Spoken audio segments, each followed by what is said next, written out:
Welcome to the interview show. This is Scott Wood, your host. Right now, I'm sitting directly across from Katie in the band Austra. Hi.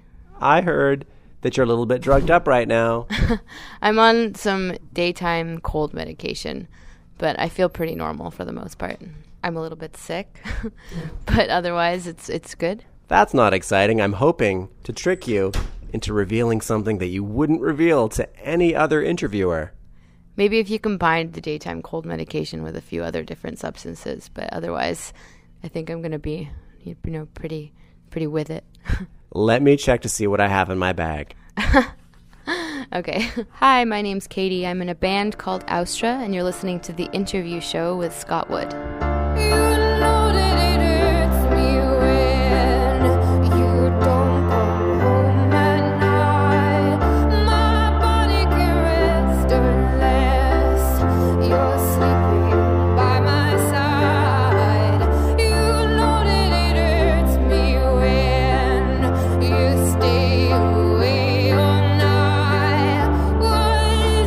Keeps you there, keeping you occupied.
my name is Katie. I'm from the band Austra, and you're listening to The Interview Show with Scott Wood. All right, welcome back to The Interview Show. This is Scott Wood, your host. All right now we are backstage in the green room at the Commodore Ballroom. You're going to be hearing a lot of people going in and out of this room. It's because they're setting up for the show. You just heard the song Home. That's by Austra off their latest record, Olympia. I have Katie from the band here with me. I'd love it if you could talk a bit about that track. I guess Home was one of the first songs that I wrote for the album. And it's an interesting song because normally when I write music, it's kind of always ends up being an afterthought. Like you write it after you've experienced something or after you've experienced some sort of anger or sadness, and you kind of write about those experiences. But Home was written in the moment of feeling like really pissed off.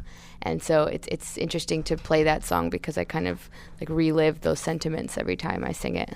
You have such a beautiful opera-trained voice. What's one part of that training that you have to ignore to make music as Austra? I mean, I feel like I'm so far from my opera training. I mean, I haven't actually studied it in like 10 years at this point. When I was first transitioning from singing classical music to singing in bands, I found it really difficult, just kind of like finding the range or like finding my voice, essentially, that would be my own. But now I feel pretty comfortable with it. You know, I just think for me, the luckiest thing or like what I've learned that's most valuable from singing opera is just like knowing how to breathe. And it's kind of the same breathing as like yoga or what a lot of people who do sports do. It's just kind of like a generic, like knowing how to take a really deep breath. Austra started as your bedroom project, but it's blossomed into a collaboration on the second record, Olympia. Collaborations can lead to unexpected rewards and challenges. So I'd love to get you to talk about one of both. Well, this album I wanted it to be a collaborative record. I wanted it to sound like a group effort, a collaboration between different people. I mean, I had spent so much time making solo music. I kind of wanted to experience, working with others. And so, while making this album, we literally just, like, all the doors were open. Like, everybody, we were touring as a 6-piece at the time, and we kind of just let the doors open for everybody in the band to kind of contribute and put forth ideas. And, like I said, it created the song Hurt Me Now collaboration, which wouldn't have existed if we hadn't started working together. But, then there's also the fine balance of everybody kind of, like, wants to have their input as opposed to, for their own ego as opposed to for the sake of the music. And so you kind of have to deal with that relationship, which can get really complicated. Like, there's definitely some parts on the album that I listen to that I never would have like written myself, but I kind of just like left on the album because there was somebody's idea and it deserved to be there. And I don't regret that. It's just the album sounds different than the first album, and it's because there's other people involved. Hi, my name's Katie. I'm in a band called Austra, and you're listening to The Interview Show with Scott Wood.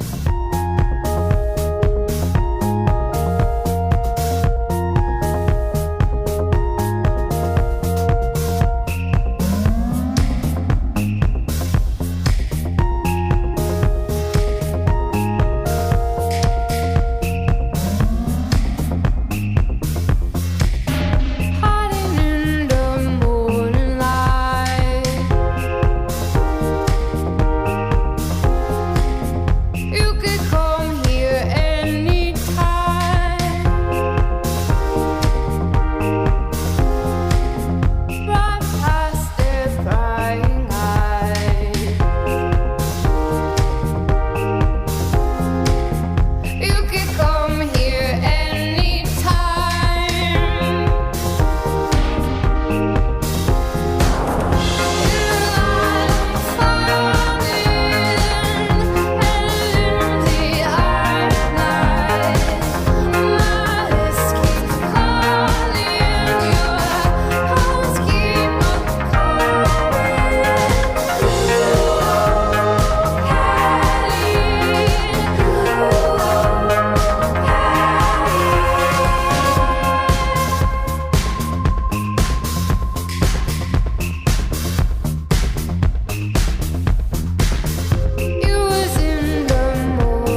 Hi, my name is Katie. I'm from the band Austra, and you're listening to The Interview Show with Scott Wood. Welcome back to The Interview Show. This is Scott Wood, your host. You just heard Painful Like. That's off the second record by Austra. I've got Katie from the band here with me. I'd love it if you could talk a bit about this track. Painful Like is a track that I kind of imagine being recorded in a trash pile. Like, we literally recorded it by putting microphones into like metal tubes and recording the drums through these metal tubes, so they kind of sounded like they were in this rickety, essentially a garbage pile. And so it has this just really kind of organic, messy feel to it, which was what we were going for.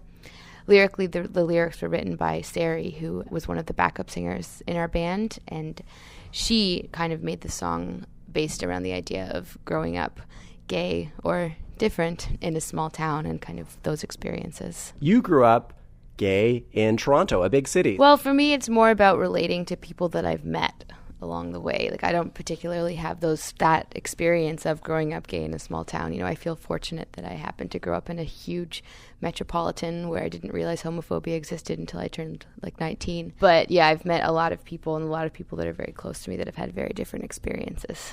I read on your website that you took the band to a bathhouse, so I'd love you to talk about that experience.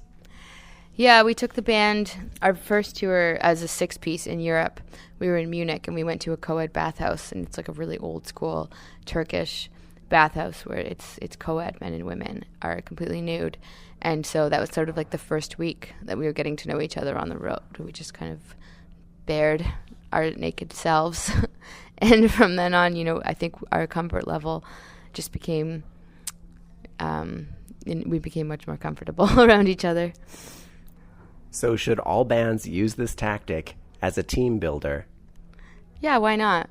I think so. I mean, I guess probably if you're like all dudes or all women, you probably would do it more. But being a co-ed band, you know, there's like a little bit of mystery.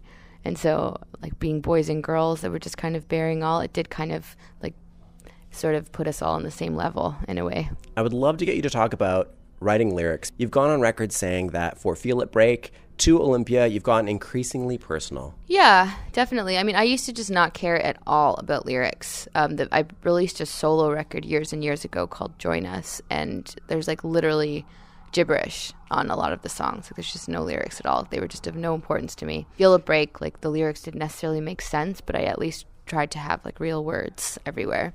I have to say, whenever I read you or hear you say that, I'm like, really? You write songs and the lyrics don't matter? Well, yeah. I mean, pretty much. I mean, I feel like I'm a very subconscious lyricist. Like, the only way I really write lyrics is through demoing. When I demo vocals, I just kind of say whatever, and whatever I say kind of happens to make some sense, and then it's just a matter of taking those words and shaping them into something that means something.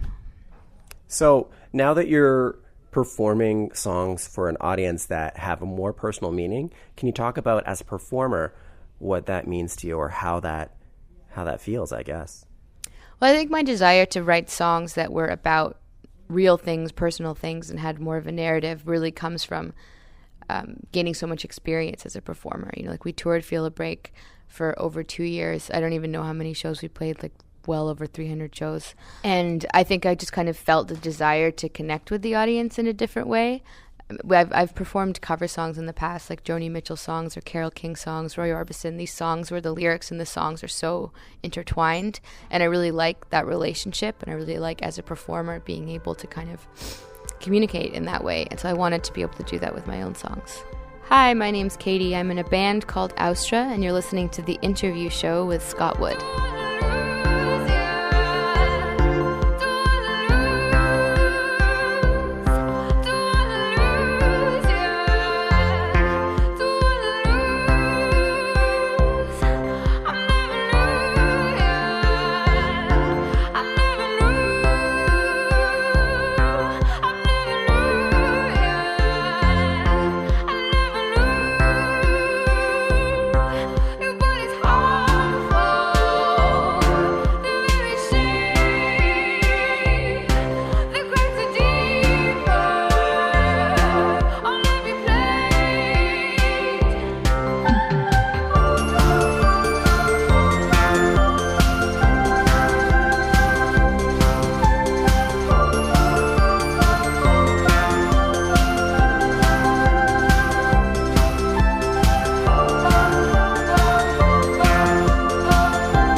Hi, my name is Katie. I'm from the band Austra, and you're listening to The Interview Show with Scott Wood. Welcome back to The Interview Show. This is Scott Wood, your host. You just heard Lose It. That's off Austra's first record, Feel It Break. I've got Katie here with me. I'd love it if you could talk a bit about this one.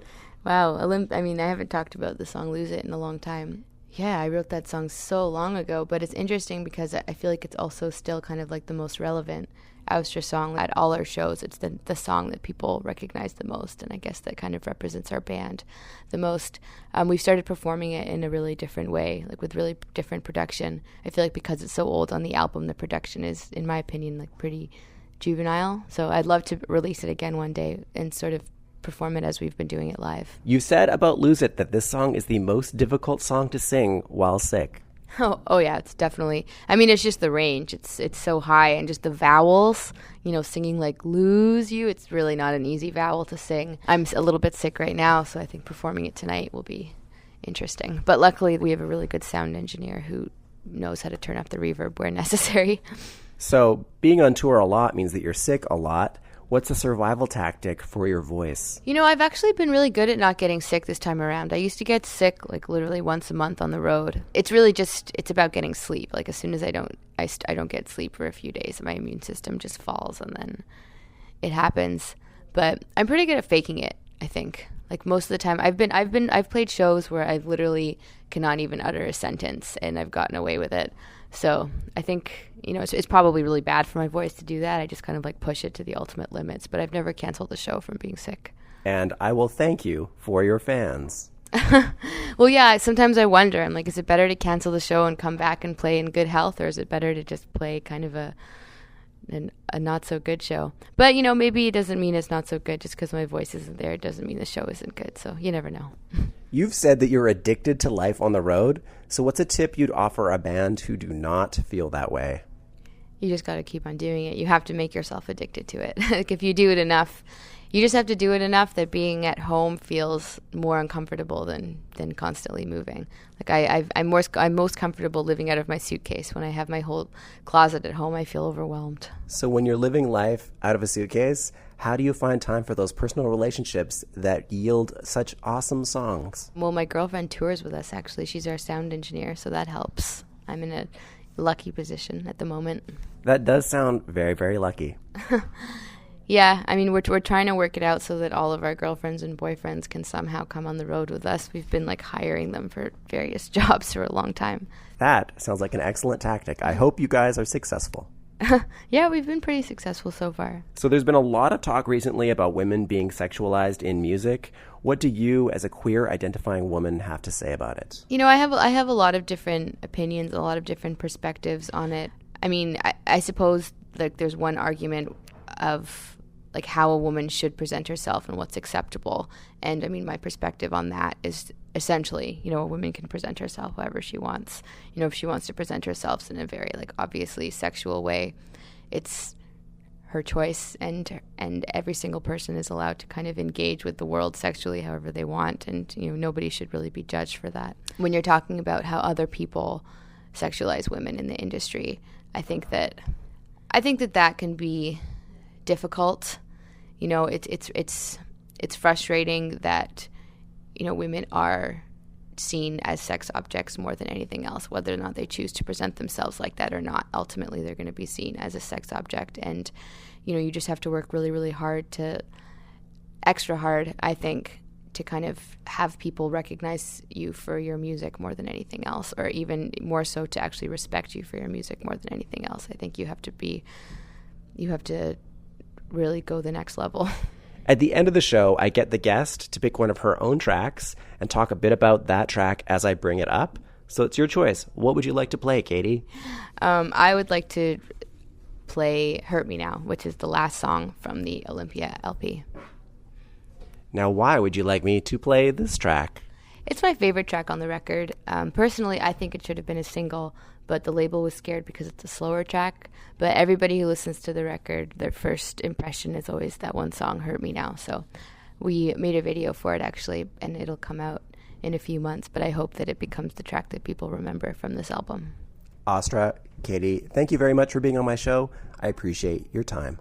Thank you very much. Hi, my name's Katie. I'm in a band called Austra, and you're listening to The Interview Show with Scott Wood.